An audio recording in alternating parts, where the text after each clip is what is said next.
ही बातमी आहे झी 24 तासच्या इम्पॅक्टची। मुख्यमंत्री एकनाथ शिंदे थोड्याच वेळात कोस्टल रोडची पाहणी करणार आहेत। कोस्टल रोडच्या भुयारी मार्गाला गळती लागली होती। झी 24 तासनं सगळ्यात प्रथम ही बातमी दाखवली होती आणि या बातमीची दखल घेत मुख्यमंत्री एकनाथ शिंदे आता थोड्याच वेळात कोस्टल रोडची पाहणी करणार आहेत। यावेळी एक महत्त्वाची बातमी आपण बघतोय। झी 24 तासनं ही बातमी दाखवल्यानंतर आता मुख्यमंत्री एकनाथ शिंदे कोस्टल रोडची पाहणी करण्यासाठी जाणार असल्याचं कळतंय।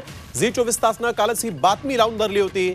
कोस्टल रोडचं 2 महिन्यांपूर्वीच उद्घाटन झालेलं आहे आणि त्यानंतर त्याला गळती लागली होती। ही बातमी झी 24 तासनं दाखवल्यानंतर मुख्यमंत्र्यांनी झी 24 तासच्या बातमीची दखल घेतली आणि आता मुख्यमंत्री एकनाथ शिंदे या गळतीची पाहणी देखील करणार आहेत।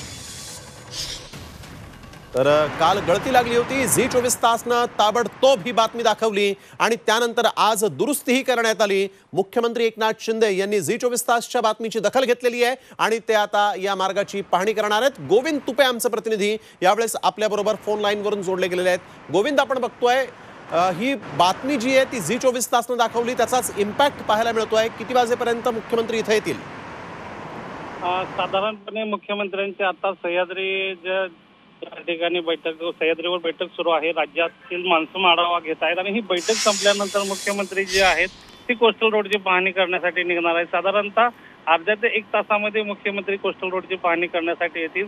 झी 24 तासने ही सगळी बातमी जी काल समोर आणली होती की कोस्टल रोडला ज्या पद्धतीने गळती लागलेली आहे आणि त्यामुळे कामाचा दर्जा त्याचबरोबर लोकांची सुरक्षा या सर्वावर झी 24 तासनं प्रश्नचिन्ह उपस्थित केलं होतं आणि काल रात्रीच तातडीने या ठिकाणी सर्व यंत्रणांनी ही जी डागडुजी आहे ती दुरुस्त केल्याचं पाहायला मिळतं आहे आणि याचाच आढावा घेण्यासाठी राज्याचे मुख्यमंत्री आता त्या ठिकाणी पोहोचत आहेत।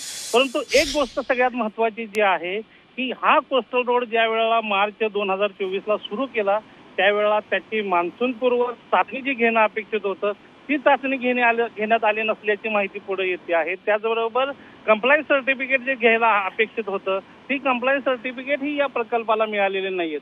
त्यामुळं या सगळ्या गोष्टीचा आढावा घेण्यासाठीही मुख्यमंत्री कदाचित तिकडे जातील आणि या सगळ्या गोष्टीबाबतही मुख्यमंत्री चर्चा करतील असं सांगितलं जाते। परंतु एक गोष्ट सगळ्यात महत्त्वाची आपल्या झी 24 तासच्या प्रेक्षकांना सांगावी लागेल की झी 24 तासनं ही काल बातमी दाखवल्यानंतर तातडीने प्रशासनानं याची दखल घेऊन ही डागडुजी आहे ती केलेली आहे आणि आता या ठिकाणी कोस्टल रोडची जी गळती आहे ती बंद झाल्याचं पाहायला मिळतंय। बिलकुल गोविंद, थोडं तुम्हाला थांबवतोय आणि पुन्हा एकदा प्रेक्षकांना आपण सांगूयात की झी 24 तासनं काल कोस्टल रोडच्या बोगद्याला लागलेल्या गळतीची बातमी दाखवली आणि आज त्याची दुरुस्तीही झाली। मुख्यमंत्र्यांनी या बातमीची दखल घेतलेली आणि ते देखील आता कोस्टल रोडची पाहणी करणार आहेत।